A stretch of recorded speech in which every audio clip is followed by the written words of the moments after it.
In 2002, thousands of black security officers guarded Los Angeles' most prestigious buildings. Nearly 70% were African American, working in isolation and under constant harassment while securing the economic engine of Los Angeles. The Service Employees International Union began organizing to bring these workers into a union, but they faced a challenge. The union needed to rebuild trust with the black community, still hurt by the loss of union janitorial jobs in previous decades.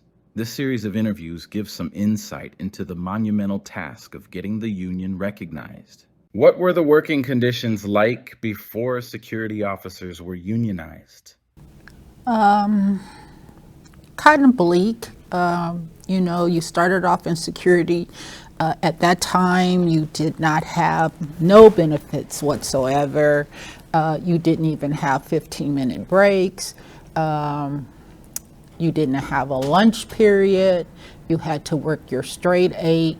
You could take off 5-minute bathroom breaks. You can have 2 a day, and you work your 40 and you went home.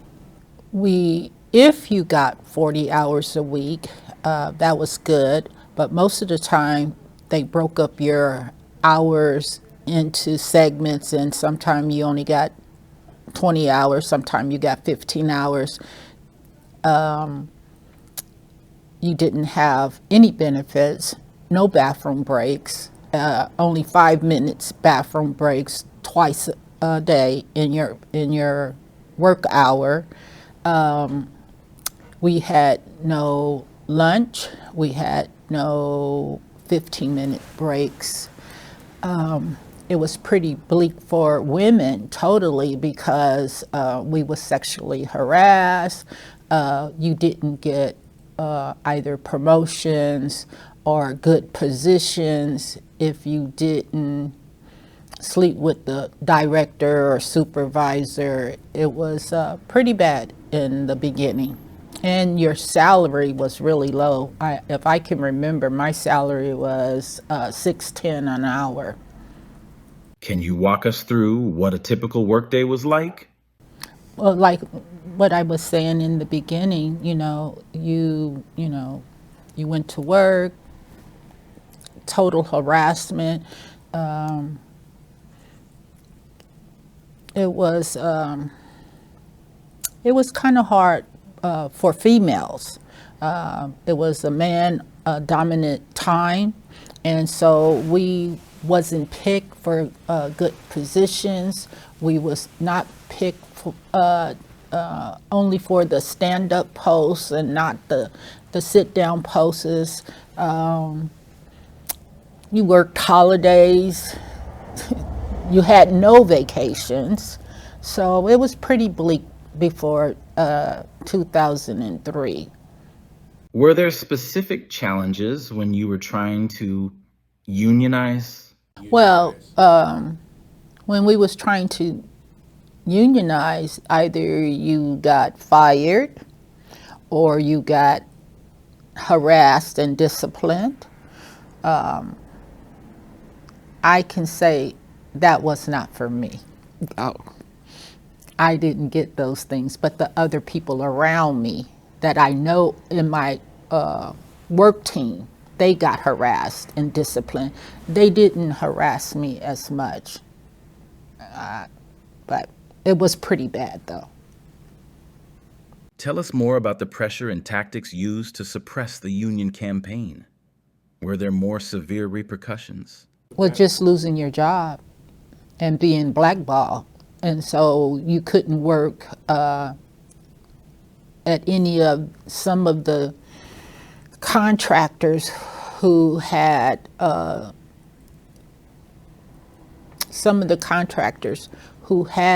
high-rise buildings, because I worked high-rise buildings. You kind of got blackballed, and so you had to come out of the high-rise industry and go into a different industry just to survive. Oh, so there were different segments of the security industry? Yes, sir. Tell us more. There was high-rise, there was hospitals, there was Metropolitan Water. There was parking lot jobs, which was like for those were the jobs that you got when you got harassed. You were sent to work in parking lots. Yeah. Wait, you were the one getting harassed, right? Yes, if I was getting harassed and they wanted to discipline me, I was pulled from my job and put at another, what they call post, and that post would be working at a securing a parking lot. And you're there, and you couldn't sit in your car. They didn't have a post guard shack, so you're just sitting in the elements, whether it was raining, whether it was cold. So those was the things that you got her when they knew that we were serious about becoming unionized and that we was talking to other co-workers. That's what people got. You got, displaced. So after the fight to get unionized, did you see real change immediately, or did it take more time? No, no. A lot of this stuff in the beginning stayed the same, the harassment, the displacement, jockeying for different positions, then it really became like a really dominant man's role. They gave them the better positions as supervisors, directors, post commanders. And so it left women just being just the security officer, not, having posts to make better money.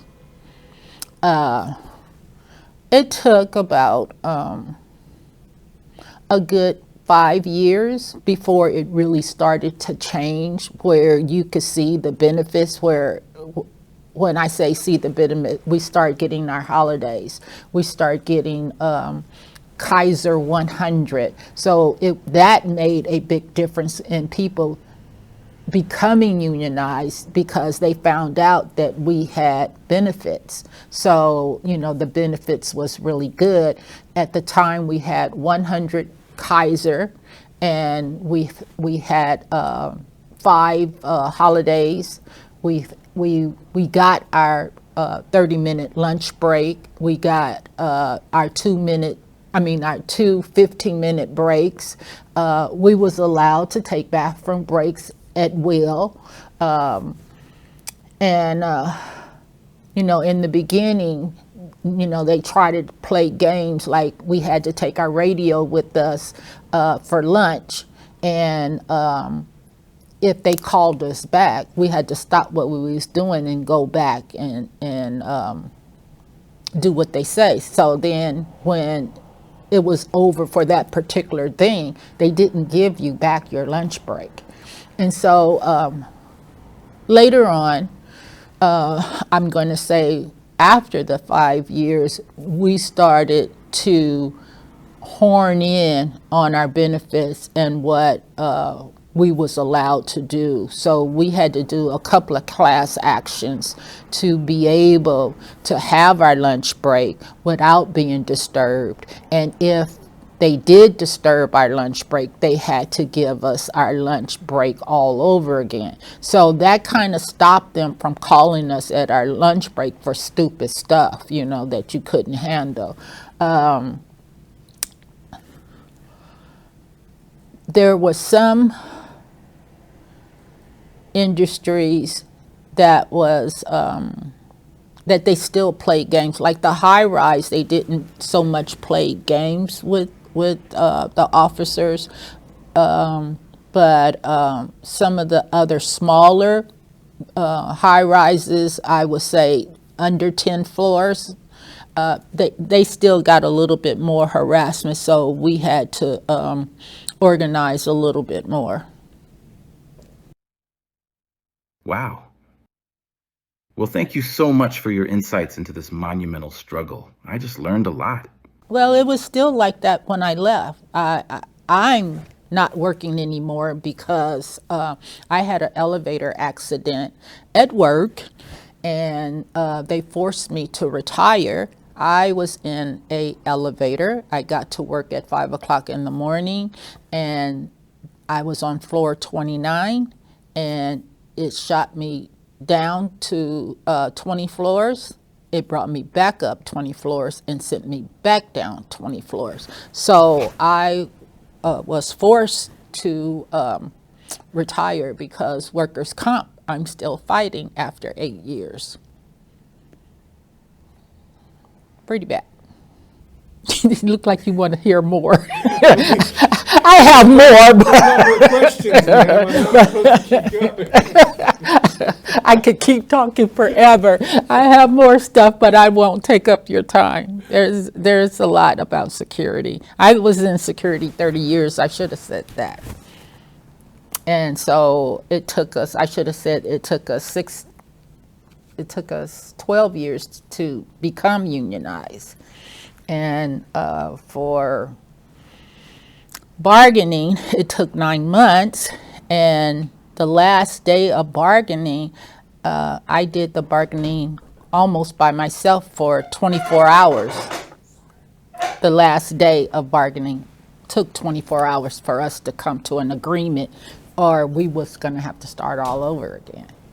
OASC proudly recognizes a fraction of those responsible for the success of the SEIU Black Security Officers Unionization campaign in Los Angeles, a landmark example of how labor organizing can be a tool for racial and economic justice. It not only transformed the lives of thousands of Black security officers, but also reshaped the labor movement's approach to addressing systemic inequality. Its impact continues to inspire campaigns that prioritize equity, dignity, and the empowerment of underrepresented workers.